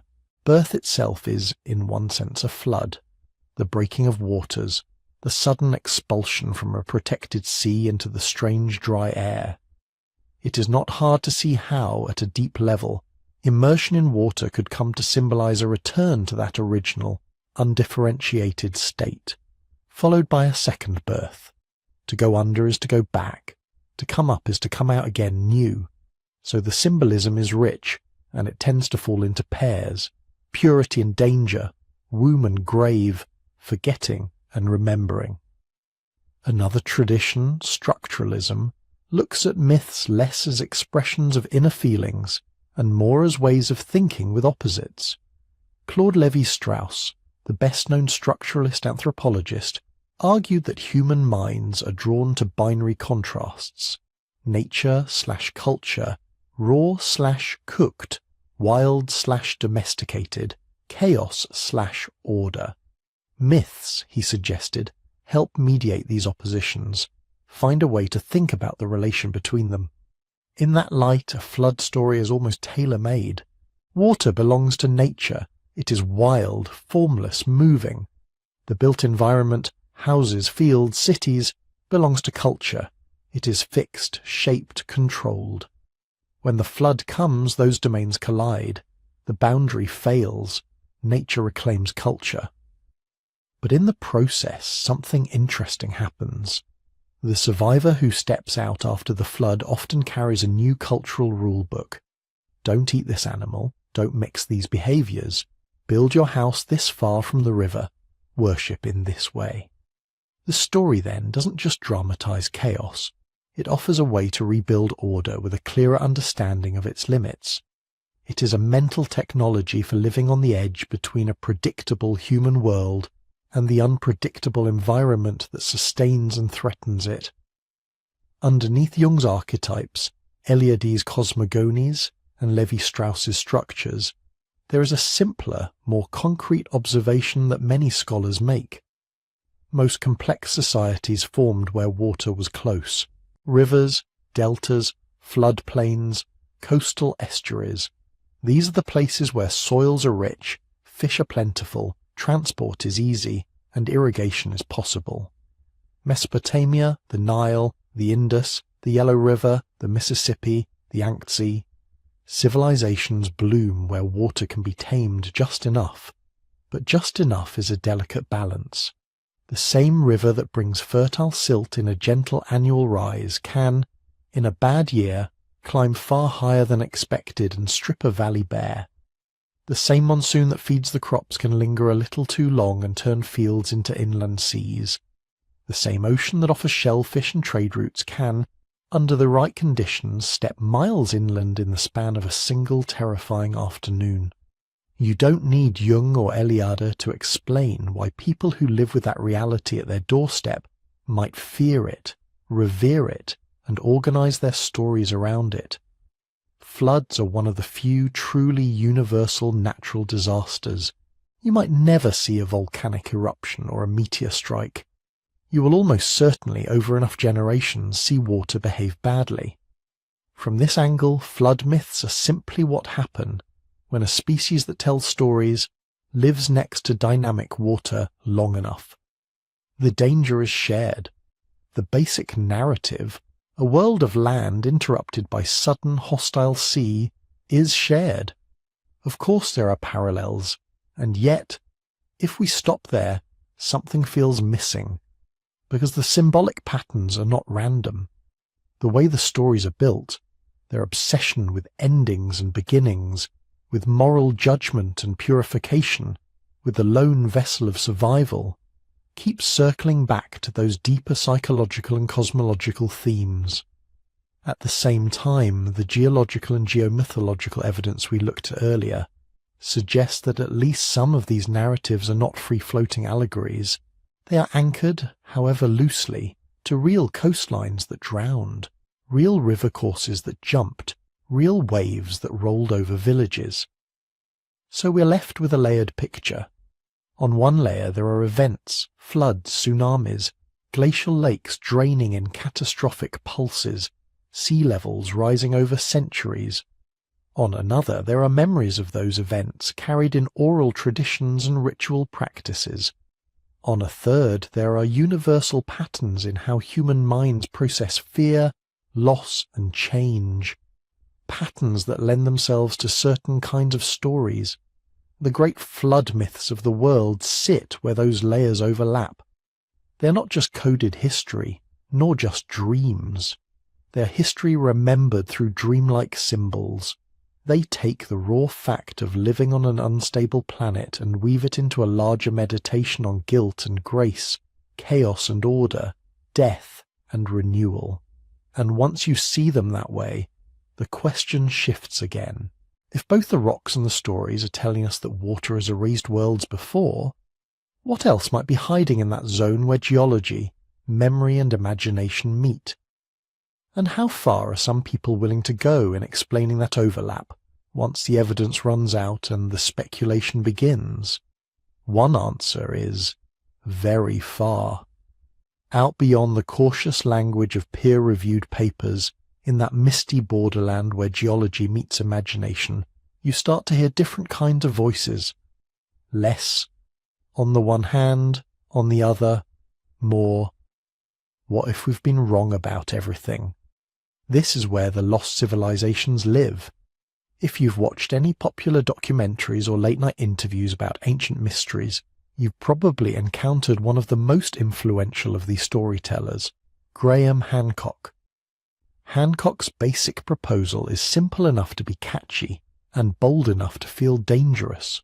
He suggests that before the end of the last ice age, before Mesopotamia, before Egypt, long before Sumer wrote its flood tablets, there was an advanced global civilization, not with smartphones and satellites, but with levels of navigation, architecture and astronomy far beyond what orthodox history allows for that period. In his version, this civilization flourished during the Ice Age, when sea levels were more than 100 meters lower. Vast coastal plains now drowned held cities, temples, and knowledge that would later only survive as scraps and legends. Then, around 12,800 years ago, something terrible happened.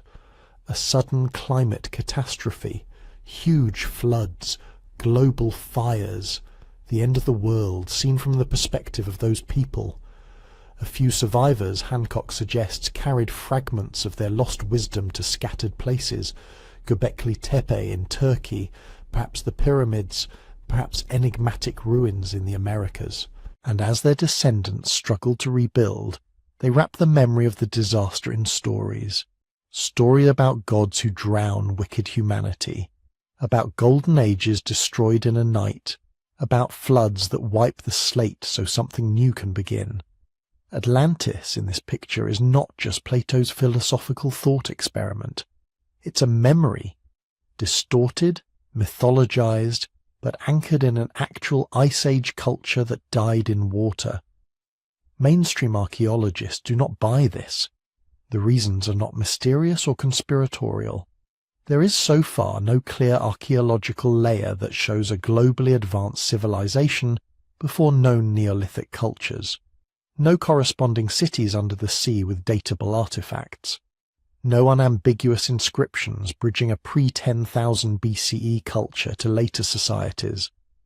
What we do see instead is a more gradual, regionally distinct rise of agriculture, architecture, and complex religion. Göbekli Tepe, for instance, is extraordinary, but it looks like the work of hunter-gatherers experimenting with monumentality, not the outpost of a vanished technocratic elite. And yet, the questions Hancock points at are not entirely baseless, because something very dramatic did happen around the time his story centres on. The climate lurched. This brings us to a different, More technical controversy. The Younger Dryas Impact Hypothesis. If you drill into Greenland's ice, you can read Earth's climate like tree rings. Around 12,800 years ago, those frozen layers record a sudden swing back into near-glacial conditions, just as the planet seemed to be warming out of the last ice age. Temperatures in parts of the northern hemisphere may have dropped rapidly. Ecosystems shifted. Many large animals, mammoths, giant ground sloths, saber-toothed cats, were on their way out. For a long time, the cause of this Younger Dryas cold relapse was debated in relatively calm academic tones. Changes in ocean circulation, meltwater disrupting currents, subtle shifts in solar output. Then, in 2007, a team of researchers proposed something more cinematic. They suggested that fragments of a disintegrating comet, or possibly an asteroid, slammed into or exploded over the ice sheets and continents of the northern hemisphere. The impacts, they argued, would have showered the atmosphere with dust, soot and water vapour, triggering fires, blocking sunlight and destabilising the climate. Meltwater pulses could have surged into the oceans, raising sea levels and causing outburst floods. In other words, a cosmic trigger for sudden cold, ecological chaos, and, perhaps, for some of those mega-floods that later became the skeletons of myth. At first, many geologists and paleoclimatologists were deeply sceptical. Extraordinary claims require extraordinary evidence, and impact craters from that exact time were elusive. Some of the proposed markers, tiny spherules, unusual distributions of platinum, charcoal layers, could, critics argued, be explained by more ordinary processes. But the idea would not die. Over the years, new papers have trickled out, finding what some interpret as impact proxies at sites in North America, Europe and the Middle East. A thin layer enriched in platinum here, unusual forms of glassy melt there, timing that lines up suspiciously well with the onset of the Younger Dryas. The debate is ongoing. Many researchers remain unconvinced. Others consider a cosmic impact plausible, at least as part of a larger cascade of events. It is not settled science. It is an active, sometimes heated argument. What's notable, for our purposes, is that this is one of those fringe ideas that has, at least partly, pulled legitimate research along with it. Even critics of the impact hypothesis have had to sharpen their understanding of late Ice Age climate dynamics, megafloods and extinction patterns to respond. The conversation has expanded. If we rewind even further, we find another cosmic flood story proposed by scientists rather than mystics, the Tolman-Bolide hypothesis. In the early 1990s, Alexander and Edith Tolman, an Austrian geologist couple, argued that around 9600 BCE, a date they associated, interestingly, with Plato's Atlantis chronology, a giant comet broke apart and struck Earth in multiple places, not just one crater, but several, mostly in the oceans. They pointed to supposed impact structures, layers of unusual deposits, and, crucially, to global flood traditions. According to their reading, those myths, biblical, Mesopotamian, Indian, Native American, were cultural fossils of a single worldwide catastrophe. Gigantic tsunamis radiating out from oceanic impacts, smashing coastlines, drowning lowlands, terrifying anyone alive to witness them. The scientific community was, on the whole, harsher on this proposal than on the Younger Dryas impact. Many of the claimed craters have not stood up to scrutiny.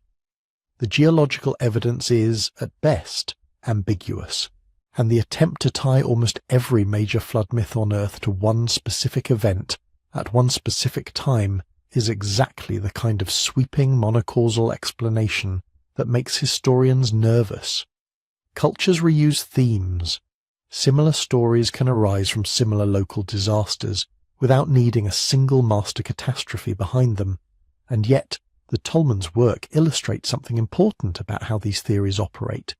They don't just offer mechanisms, comets, fragments, bolides. They offer meaning. They say your stories are not just stories. They are eyewitness accounts, stretched and stylized across millennia. They anchor human memory to cosmic drama. They connect the small, frightened groups on riverbanks to vast objects falling from the sky. That is intoxicating. It also explains why ideas like Hancock's lost civilization or recurrent comet strikes gain so much traction with the public, even when specialists remain wary. First, they are narrative-rich. They have clear villains and victims, rises and falls, an advanced culture wiped out by nature, a golden age punished, survivors seeding new societies. This mirrors the flood myth template almost too perfectly. Second, they satisfy a deep intuition that there must have been more. That our species' story didn't just creep forward in small increments, but leapt and crashed, with forgotten chapters buried offshore or under ice.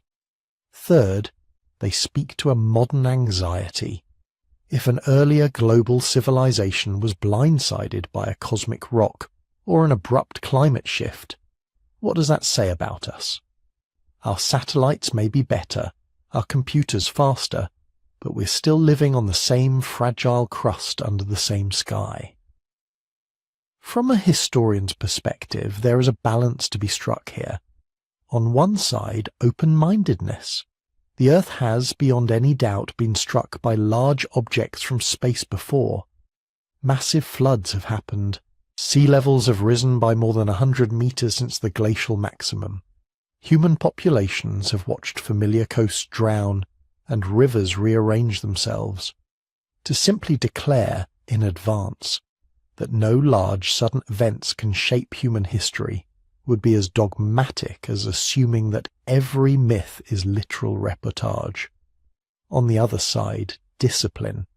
The fact that something is possible does not mean it happened in the way a theory describes. Evidence matters. Chronology matters. Independent lines of data, sediments, ice cores, artifacts, DNA, oral traditions have to converge, not just be forced into alignment because the story's appealing. The Younger Dryas impact hypothesis shows what this middle path can look like. It started as a bold, marginally accepted proposal. Over time, some of its testable claims have found modest support, others have been challenged, and the model has evolved. Whatever the final verdict, the process has been scientific. Arguments, measurements, revisions. The more sweeping lost civilization narratives, in contrast, often move in the opposite direction. When evidence fails to appear where it should, the explanation shifts to conspiracies, hidden records, or ocean floors conveniently unreachable. At that point, we have left inquiry and entered speculation. For our flood paradox, the lesson is quiet but important. It is entirely possible that real cosmic events and catastrophic floods have threaded themselves into human memory. It is also possible that some of our most enduring myths preserve, in distorted form, genuine encounters with a wilder, more dangerous planet. But the power of those myths does not depend on a single comet, a single Atlantis, or a single bolide.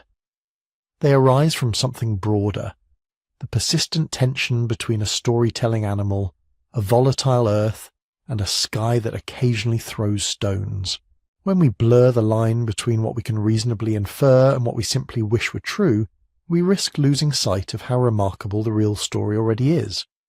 So we stand in this strange place. On one shore, the careful reconstructions of geology and archaeology. On the other, the alluring silhouettes of lost continents and celestial disasters. Between them, the flood myths themselves, holding fragments of both. To move forward, we have to decide how to treat those fragments, as literal blueprints of erased civilizations, as pure metaphor, or as something more complicated, clues that only make sense when we weave together rocks, records, and the restless human need to turn fear into narrative. If we do that, another pattern begins to emerge, one that ties Sumerian tablets, biblical arcs, Himalayan floods, and even speculative comets into a single, if tentative, picture. A picture that tells us less about water or fire from the sky, and more about what it means to be a species that remembers drowning and keeps telling itself why. So what do we do with that picture? On one side, cautious layers of sediment and ice. On the other, sweeping tales of gods, arcs, and worlds washed clean. The temptation is to choose, to say, it was all just stories, or it was all one great event. But when you lay everything we've seen side by side, a different answer emerges. Not a single key that unlocks every door, but a ring of keys, overlapping, sometimes jangling against each other. Part of the flood paradox dissolves the moment we stop hunting for the flood. Instead, imagine a world full of floods. Not in the abstract, but in the way your ancestors would have known them. Rivers that suddenly rose 10 meters in a night. Glacial lakes held in by ice dams, failing in hours and ripping valleys apart. Coastlines that, over a few generations, crept inland by kilometers as the last ice age thawed and the seas quietly climbed. Every region had its own catastrophes. In Mesopotamia it was the rivers, Tigris and Euphrates jumping their banks, cutting new channels, drowning fields that had fed families for centuries. In South Asia it was monsoon rivers turning from lifelines to avalanches of brown water. In China, the Yellow River, notorious even in recorded history for changing course and erasing towns. In the Pacific, typhoons and tsunamis rolling over atolls barely higher than a standing person. Along prehistoric shorelines, it was the slow but relentless invasion of the sea, swallowing marshes, forests, and the low plains where people first learned to farm. Each of these events was real, local, devastating.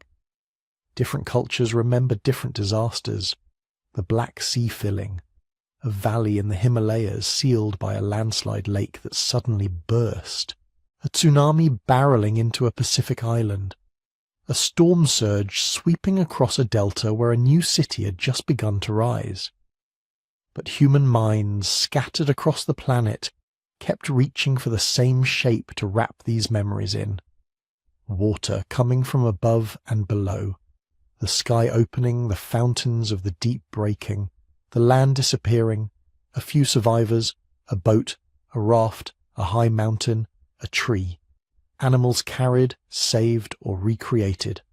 Old society swept away because it had become corrupt, or careless, or simply unlucky. A restart, a covenant, a warning. Over time, these many small histories told and retold rubbed against each other. Traders met at port towns and river crossings, swapping not just goods but stories. Conquerors carried their gods with them. Priests argued, edited, harmonized. A Babylonian deluge could seep into Hebrew scripture. An older Sumerian hero could be reborn as Utnapishtim, then echoed again in Noah. What you get from that process is not a single eyewitness account of a single event. You get an archetype taking shape, a multiple floods model, dozens, maybe hundreds, of separate memories of catastrophe, each anchored in a particular river or coast, converging over millennia into a common pattern. There was a time when the waters rose and almost everything was lost. Seen this way, the paradox softens. It is less mysterious that cultures separated by oceans tell similar stories if they are all living versions of the same basic equation: humans plus water plus time. Because if there is one thing the flood myths remind us of, it is where we have always chosen to live. Right on the edge, Nile floodplain, Mesopotamian alluvium, Indus Valley, Yellow River Basin, Tigris-Euphrates, Mississippi, Ganges-Brahmaputra, coasts fringed with mangroves and coral reefs. We are a rivers and shores species. Water feeds crops, carries boats, moderate temperature. It is the highway, the pantry, the original power source. The first towns almost everywhere cluster along river bends and estuaries. The first cities rise where silt and fresh water collaborate.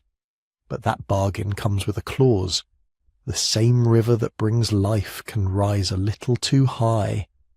The same ocean that fills your nets can climb a little too far onto your beach.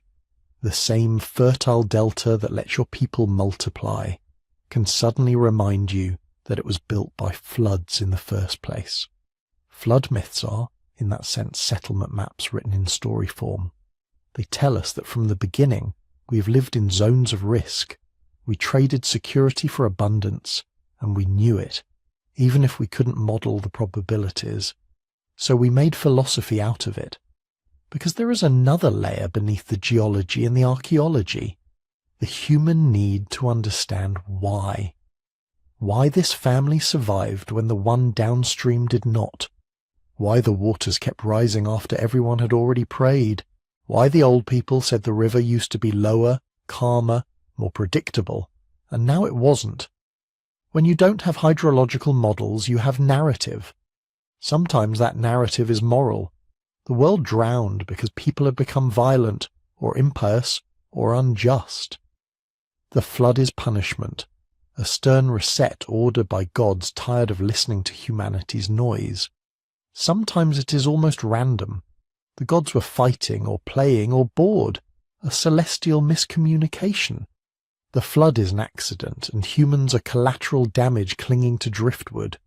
Sometimes it is a test. The waters come, and the worthy, clever, obedient, lucky are warned in time, given instructions. Build a boat, hide in a jar, climb this mountain before the seventh rain. At their core, these stories are early attempts to reason with chaos. If disaster is punishment, maybe you can avoid it next time by behaving differently. If it's a test, maybe you can pass it by listening more carefully, preparing earlier, storing grain, learning to read the sky. If it's random, maybe you can at least accept that survival is partly grace, partly chance, partly stubbornness. Whatever the theology, the flood is never just water. It is the problem of suffering poured over a landscape. And that is where the myths begin to feel uncomfortably contemporary. Because while we sit here, in a time that thinks of itself as rational and technological, the waters are rising again. Not in a single night, not to the tops of mountains, but steadily, measurably. Glaciers retreat, ice sheets thin, thermal expansion nudges the ocean higher, storm surges ride that extra height a little farther inland. Cities built on deltas and coasts, where the food was, where the trade was, watch king tides lap at sea walls that were supposed to hold for another century. In island nations across the Pacific, in low-lying parts of Bangladesh, in the bayous of Louisiana, people are already living the opening chapters of new flood stories. Houses lifted on stilts, cemeteries flooding, salt water creeping into wells, quiet conversations about when relocation stops being unthinkable and becomes inevitable. When you read those ancient myths with this in mind, they stop being distant fantasies and start sounding like letters from the past to the future. Cautionary tales about how easy it is to forget that climate can shift, rivers can break their patterns, and coastlines are temporary agreements, not guarantees. Not because a god has promised never again to drown the world, but because we have, for a few thousand years, lived in an unusually stable window of Earth climate, and we're now pushing against its edges. Studying the old stories in this light does something subtle to our sense of time. It stretches it. Suddenly you're not just a person listening to a soothing voice in the dark. You're part of a chain of listeners. Someone sat by a fire in Sumer and heard of Ziusudra. Someone in a village long vanished heard of Manu's fish warning him of the flood. Someone on a Pacific atoll listened to elders describe a wave so tall it ripped trees from hillsides. Most of those people are gone. Their languages are gone. Their houses are sea mud, dust, or jungle. But the pattern remains. Water rises. People tell each other why. Those explanations harden into myth, then soften into parable, then hide in the background of later religions and philosophies. Then, centuries later, someone reads them back through the lens of geology and climate science and realizes, beneath the gods and the heroes, there is something we all share. Vulnerability. That is what the flood paradox really offers us, if we let it. Not a puzzle about whether one extraordinary event happened exactly as written, but a window into the deepest layer of our common story. A small, inventive primate fanning out across a restless planet, learning, over and over, that the ground is not as solid, the rivers not as tame, the sea not as distant as they seem on quiet days. To listen to these myths is to remember that we have almost drowned before, in many places, many times, that we survived not because we were promised safety, but because we learned, adapted, moved, and kept talking about it. The waters recede in the stories, life resumes, fields are replanted, new cities rise where old ones were washed away. But the memory never quite dries out. It lingers in poems, in proverbs, in scriptures, in lullabies. It lingers too in the questions we still ask whenever the river runs higher than we expected. Why us? Why now? What comes next? And as we turn to the final part of this journey, that is where we'll leave the paradox. Not as a neatly solved mystery, but as a quiet, insistent reminder that the line between myth and memory is drawn on sand, very close to the tide. So now we circle back to the question we started with.